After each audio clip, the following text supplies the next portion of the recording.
The clouds parted over the Isles of Boreas. It was time to choose. The rebellion was in trouble. Ravens were scouting for the secret rebel base. They needed a game changer. Pieces of the Sky Ripper had surfaced. Or so a scholar in the mountains had told him. Surely the weapon that banished the lost gods could defeat the Emperor. Also, a temple had risen out of empty desert, as tempting as it was to explore ancient mysteries. There was a war going on, and also, his old friend Lupino needed rescuing. Of course, Renato had a pretty strong suspicion that Lupino had betrayed the rebellion. But could Renato really leave an old friend to the Ravens?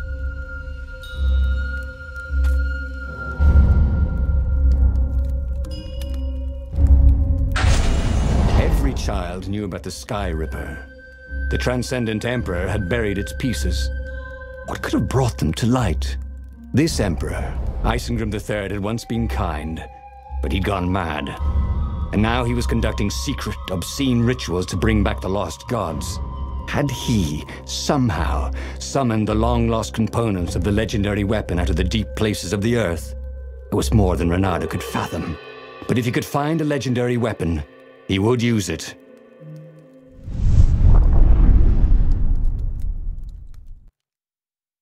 As he set foot on the island, Renato couldn't help feeling a bit curious. Was Lupino still waiting to be rescued? No. He was probably drinking champagne with the ravens. Did ravens drink champagne? Did rabbits? Renato felt oddly thirsty, come to think of it. Why had he chosen the Sky Ripper? Renato never made plans that required constant vigilance. He was a hero. He didn't think too much. He just went with his gut and hoped it all worked out. The Sky Ripper was a long shot. He'd have to devote himself to it. No side journeys, no rescuing old friends. That was against his nature. Could he stick with it?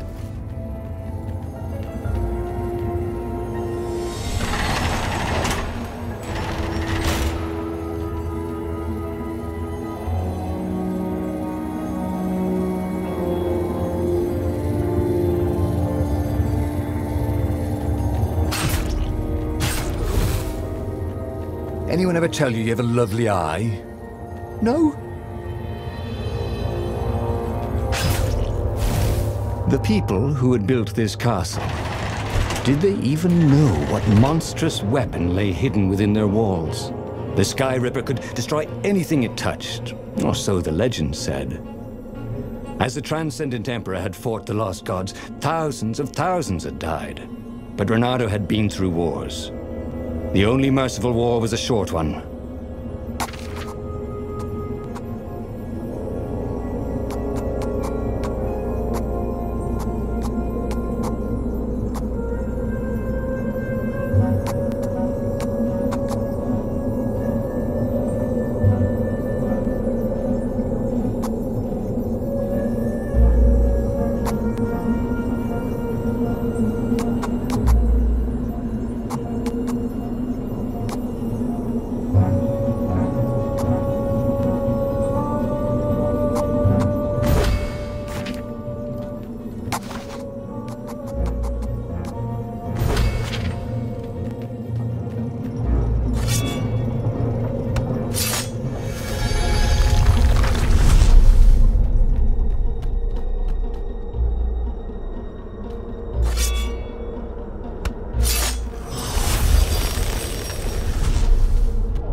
Building these platforms was so expensive, they'd run out of budget for guardrails.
somebody had been watching.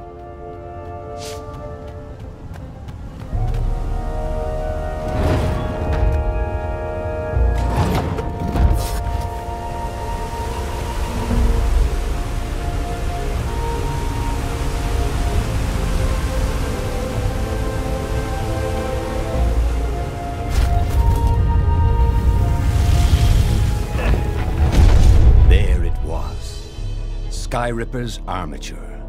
The stuff that dreams are made of. Engineers' dreams, anyway. The device was intricate. No one alive had the skill to make a thing like it. How was it part of a weapon at all? He'd have to ask a scientist. But first, he'd get the second piece. Sky Ripper had a heart. A core that had come to rest on the next island. Well, there was another island he could reach. Zenobia had just invaded it with her father's Raven battalions. She must be encamped there still. But fighting Zenobia now, that made no sense at all. He'd already sacrificed one friend to get this armature, was it? He didn't need to hurry to face her. She would find him.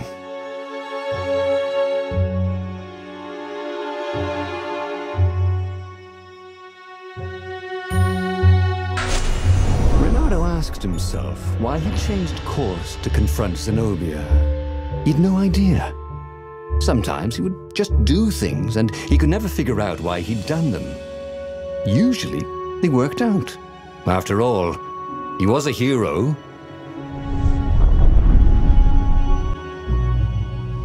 The truth is, though, he wanted to see her, wasn't it? It had been a dozen years since Swordfu School. He'd followed every rumor about her, every scrap of news. Not that he still loved her.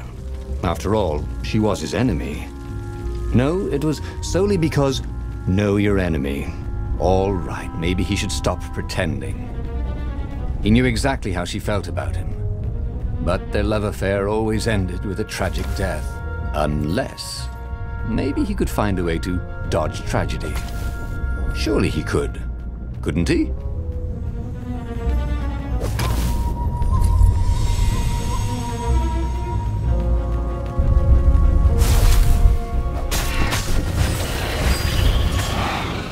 Shy.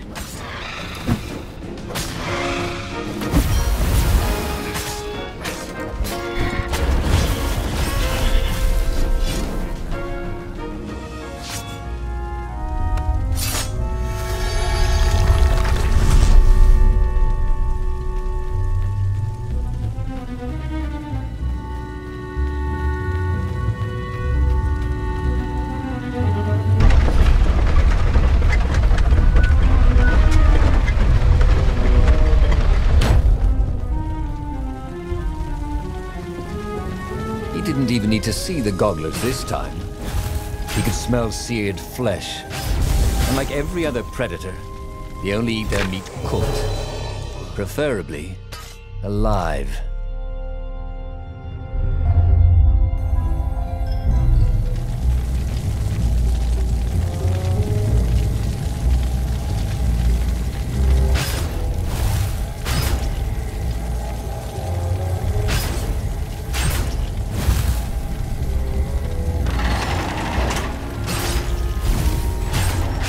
Hey, Renato wasn't entirely sure how he was going to capture Zenobia. She'd be expecting him. And he didn't have Lapino to cook up a clever plan. Why was it again that he hadn't got the core?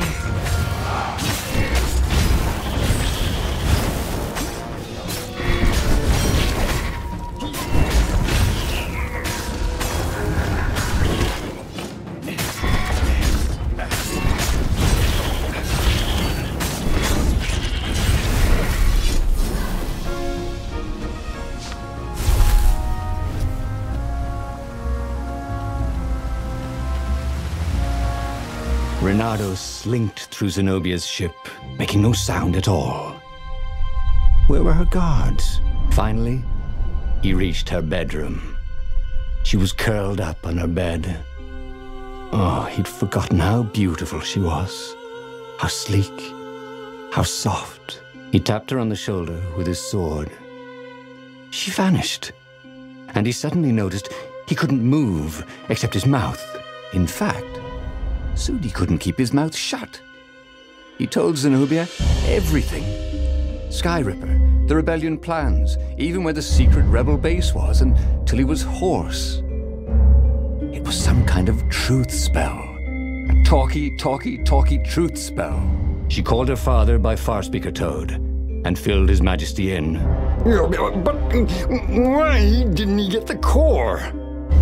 Croaked the Farspeaker in something like His Majesty's croak. Because I missed you, darling. Renato grinned. He doesn't even know why, frowned Zenobia. That makes no sense. It's a trap, shouted the Emperor. I'll meet you at the outpost, and I'll bring my interrogators. If Renato came face to face with the Emperor, maybe he could assassinate him. But maybe it would be smarter and safer to turn Zenobia against her father.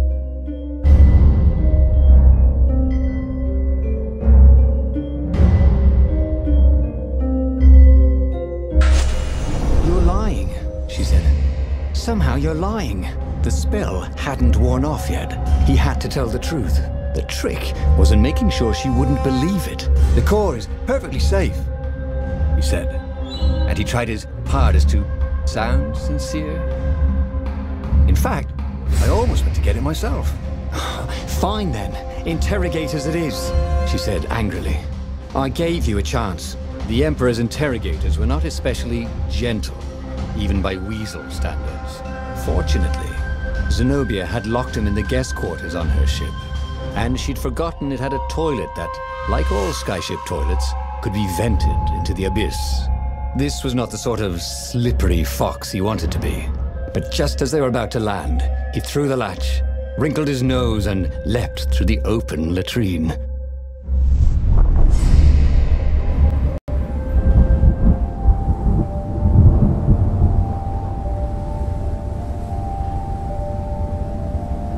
It was a short, safe landing. At least this part of the Nexus hadn't changed too much. Zenobia had been taking him to the Imperial outpost. She'd never expect him to go there by himself. Well, maybe she would. You never knew with her.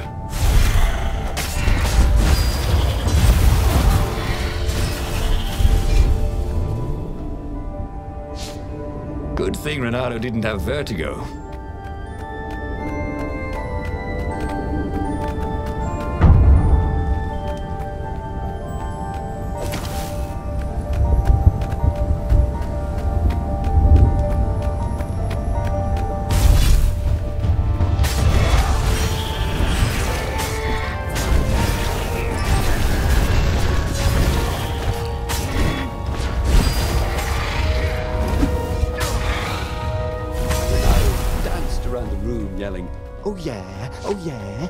Renato knew Zenobia, and Zenobia knew him.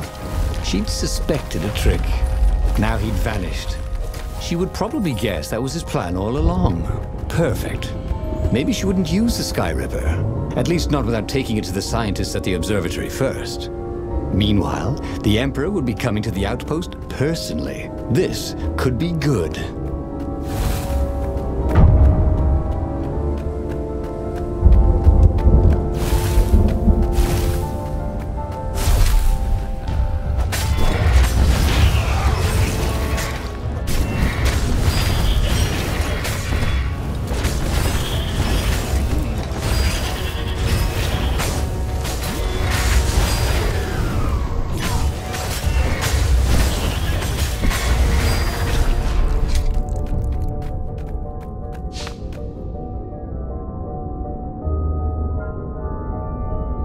Renato was face to face with the Emperor's bodyguard. They looked very tough, but the Emperor held them back.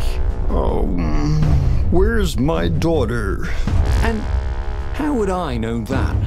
Renato grinned at him. She lured me here so that you could kill me, didn't she? Ah, don't be ridiculous, said Renato, trying his best to sound convincing. She loves you. Oh, I knew it. The rabbit told me I couldn't trust her. The Emperor hopped out the door. his phalanx of bodyguards retreated carefully. Bernardo heard someone call, "Arrest her!" as they left. Well, that's a job well done, thought Bernardo. Now the fleet would be in all sorts of disarray. But maybe he could find her in the mountains. She always used to go to the mountains to hide from the world. Maybe he could even turn her against her father. Or maybe he could reap the benefits of the chaos he had sown. It was time to report to the Rebel Council, and then launch the attack on a divided and very confused Imperial fleet.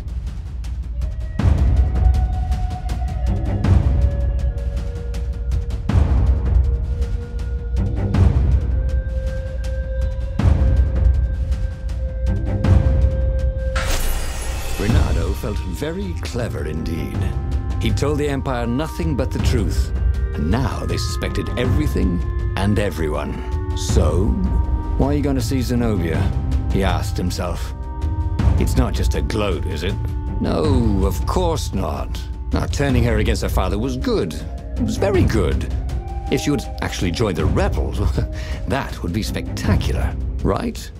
That was definitely what he was doing. He wondered if he should have just told her the truth about her father. The Emperor had adopted her from a stray. That was the source of all her loyalty. But even then, he'd been dreaming of a bargain with the lost gods. They alone could make him immortal. The Emperor would have to seal that bargain with the life of someone who truly loved him. And who else truly loved the Emperor? But how could Bernardo tell her that now? Why would she ever believe him?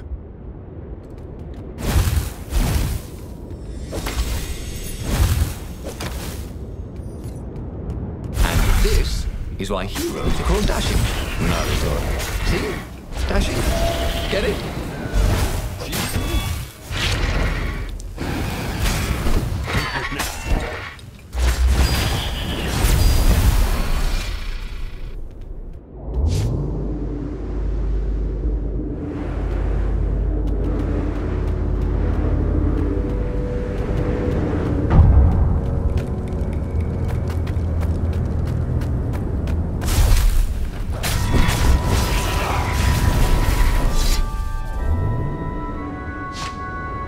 The platform used a hybrid propulsion system fueled by anti-gravity and wishful thinking.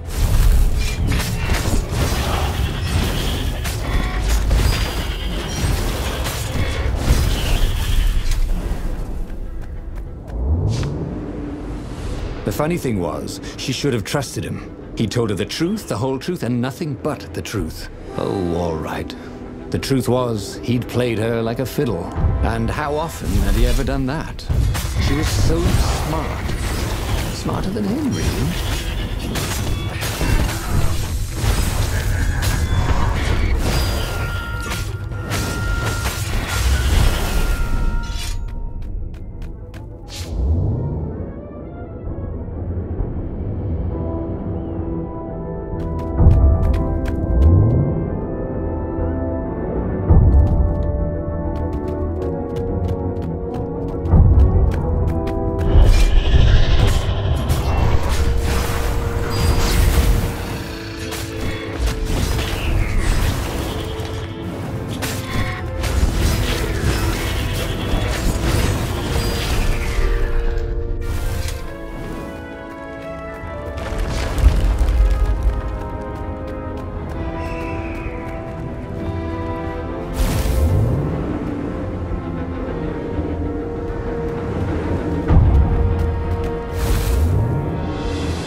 Boom!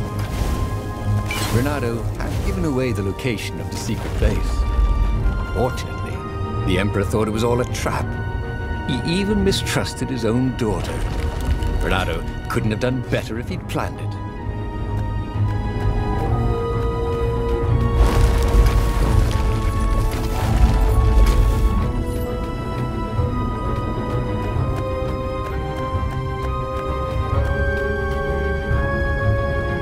have you done to me? Zenobia demanded. My own father thinks I'm a traitor. So? But I'm loyal. So what? You're a bastard, Renato, she said. Now, you love that about me. You really did want the core, didn't you? And the Iblis stone. Yep, he gloated. You get all that? She said to the far speaker toad he'd failed to spot. I am so relieved, my daughter, said the far speaker. And Zenobia got into her ship and flew off. Damn it. The old far speaker trick. How had he missed it? This was very bad. Zenobia back in her father's good graces, and both of them ready to use the core and the Iblis stone. He got back on the Farfarer. Briefly, Renato thought of fleeing. The odds were surely against him. Never tell me the odds, he told himself. Odds confused him. He preferred to trust his gut. And so he sailed on to attack the fleet. Alone, if necessary.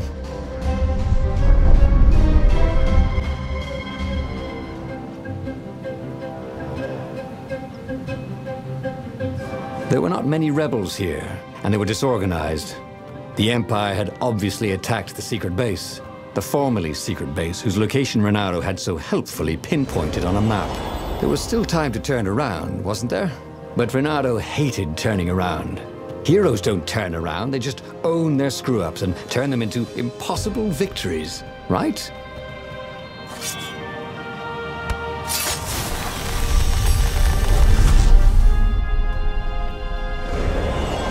There it was again. The back door to the portal that went to the center of the fleet.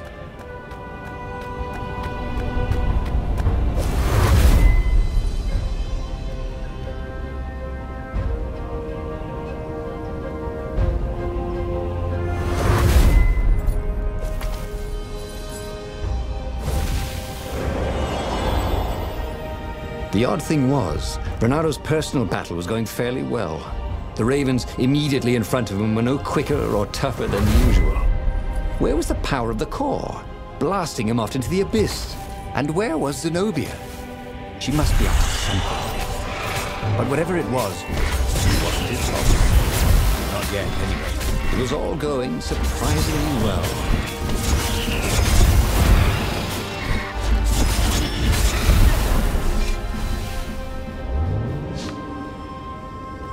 Take a leap of faith, said the inscription.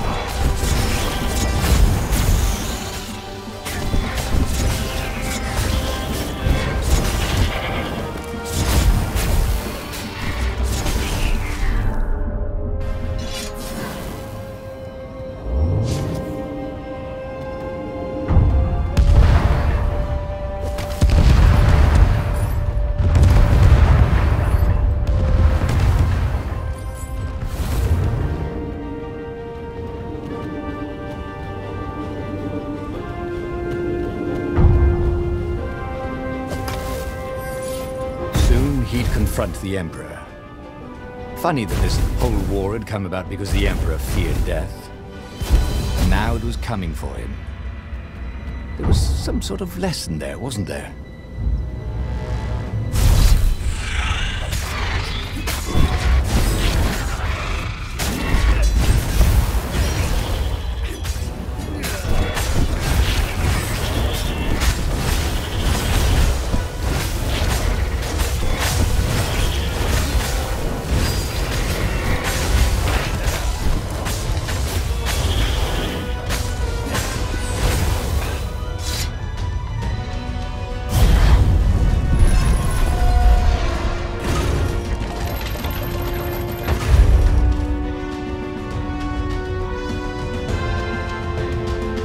At last, he came to Zenobia and the Emperor.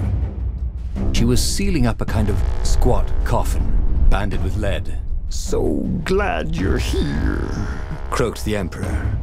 You will be witness to my final victory. That's creepy, Dad, said Zenobia. But thank you. Because of your shenanigans, we tested the core. It's really unstable. It could have blown us all up. It could? Asked Renato. Anyway, we already destroyed your secret base, so we don't need a super weapon. We're just going to bury it. Do we, torture you? Or give you a medal? Sometime later, Renato got an invitation to attend the Emperor's ritual sacrifice of his daughter. They took him out of his dungeon cell and gave him all his medals to wear. A little while after that, the lost gods returned, and the sun went black, and the Emperor ate his soul. He should go back to some of the choices he'd faced before.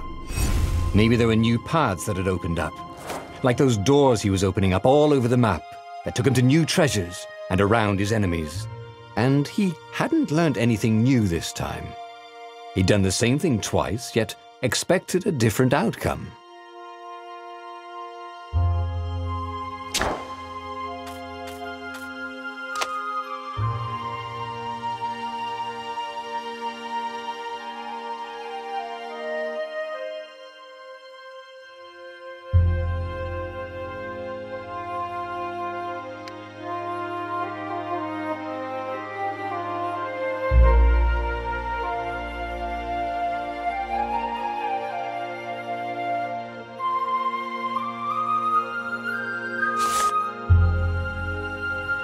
The book's pages fluttered to the beginning once again, faster than before, and he fell. The clouds parted over the Isles of Boreas. It was time to choose. The rebellion was in trouble. Ravens were scouting for the secret rebel base. They needed a game changer. Pieces of the Sky Ripper had surfaced, or so a scholar in the mountains had told him. Surely the weapon that banished the lost gods could defeat the Emperor. Also, a temple had risen out of empty desert, as tempting as it was to explore ancient mysteries. There was a war going on, and also, his old friend Lupino needed rescuing. Of course, Renato had a pretty strong suspicion that Lupino had betrayed the rebellion. But could Renato really leave an old friend to the Ravens?